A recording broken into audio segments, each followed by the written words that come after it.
नमस्कार, श्रीमती मोहरी देवी तापड़िया कन्या महाविद्यालय के YouTube चैनल में आपका स्वागत है। मेरा नाम है जितेंद्र प्रजापत और हम BA पार्ट 3 के वोकेशनल कंप्यूटर के अंदर RDBMS में जॉइंस पढ़ रहे थे। जॉइंस 4 टाइप के होते हैं, वो हमने कल देखे थे। इनर जॉइन, आउटर जॉइन, ये हम दोनों ने पढ़ लिए थे। आज हम सेल्फ जॉइन और क्रॉस जॉइन के बारे में चर्चा करेंगे। तो सबसे पहले हम बात करते हैं कि सेल्फ जॉइन क्या होता है। यदि हम किसी टेबल को उसी टेबल के साथ जॉइन कराना हो तो उसे हम सेल्फ जॉइन कहेंगे। यदि कोई टेबल है उसको उसी टेबल के साथ जॉइन करवाना हो तो उसे हम क्या कहेंगे? सेल्फ जॉइन कहेंगे। ऐसी स्थिति में फ्रॉम क्लोज में उस टेबल का नाम 2 बार लिखना होता है। क्यों? क्योंकि पहले एक टेबल का नाम और फ्रॉम दूसरी टेबल का नाम जहाँ लिखते हैं उसके अंदर उसी टेबल का हम नाम लिखेंगे। वास्तव में टेबल का नाम 2 बार ना लिखकर उस टेबल को 2 एलाइज मतलब उसके उर्फ नाम, दूसरे नाम दे देते हैं हम, उनका उपयोग हम करते हैं। जैसे फॉर एग्जाम्पल अब आप देखेंगे आपकी स्क्रीन पर सिंटेक्स लिखा हुआ है, select allies column from table name, फिर एलाइज 1 और जो भी आगे होंगे, फिर दूसरी टेबल का नाम एलाइज 2 ऑन कंडीशन, किस कंडीशन पर आपको इनको ज्वाइन करवाना है। तो इसके अंदर एग्जांपल अपन लेते हैं। सेलेक्ट एस, एक्स क्या हो गया? एलाइज नेम हो गया। ई नेम वर्कर नाम के उस जगह से, dot Y dot E name, Y जो है वो भी एक एलाइज का नेम है। बोस हो गया। फ्रॉम CMP, एक्स क्या हो गया? एलाइज नेम हो गया। EMP ज्वाइन का उपयोग कर रहे हैं और ऑन के बाद में आप कंडीशन दे रहे हो। तो इसका जो है वो आउटपुट क्या आएगा? जहां पर हम एम्प्लॉय नेम है उसकी जगह पर वर्कर आ गया और बॉस आ गया, क्योंकि हम एम्प्लॉय नेम पर ही इसके अंदर काम कर रहे हैं। ठीक है, उसके बाद अपन बात करते हैं, अपना अगला जो टॉपिक है वो है क्रॉस प्रोडक्ट। 2 टेबल्स को आपस में ज्वाइन करने के लिए कम से कम एक ज्वाइन कंडीशन को देना आवश्यक होता है। अर्थात ये भी कहा जा सकता है कि n टेबल्स को ज्वाइन करने के लिए n-1 कंडीशन की आवश्यकता होगी। इसका सिंटेक्स इस प्रकार रहेगा। किस प्रकार रहेगा? आप अपनी स्क्रीन पर देखें। आप select column from table 1 cross join, यहाँ पर क्या हो रहा है? क्रॉस ज्वाइन हो रहा है टेबल 2 से, जहाँ पर कंडीशन ऐसी हो। क्या कंडीशन हो?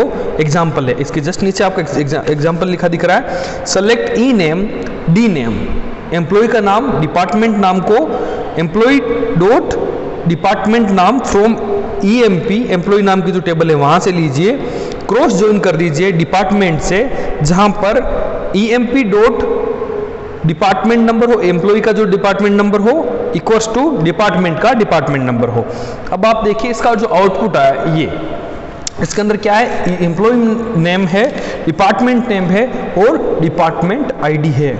ये दोनों को ज्वाइन करवा के सारे कार्य हो रहे हैं।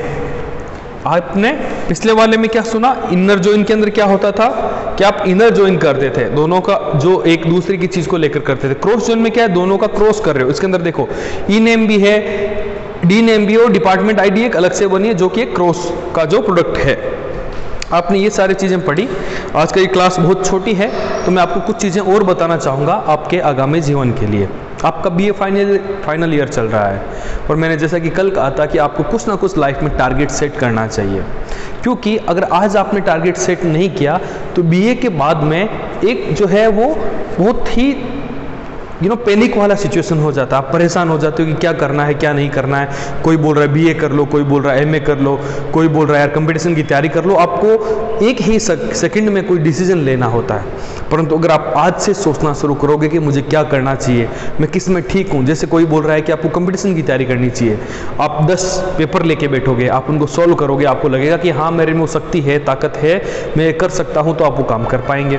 अगर आप अपना टेस्ट लेके देखते हो कि नहीं भाई ये मेरे तो बस की बात नहीं है, या फिर मेरा इसमें इंटरेस्ट नहीं बैठ रहा, या फिर मैं SSC की तैयारी करूं, या फिर RPSC की तैयारी करूं, या UPSC की किसी एग्जाम की तैयारी करूं, तो मैं कौन सा चीज़ में चूज करूं, ये जो है आपके पास समय मिल जाएगा इन सब चीज़ों को सोचने के लिए। क्योंकि कोई भी डिसीजन जब लेना होता है, आप अचानक से कोई डिसीजन लेते हो तो वो डिसीजन कभी ठीक नहीं होता।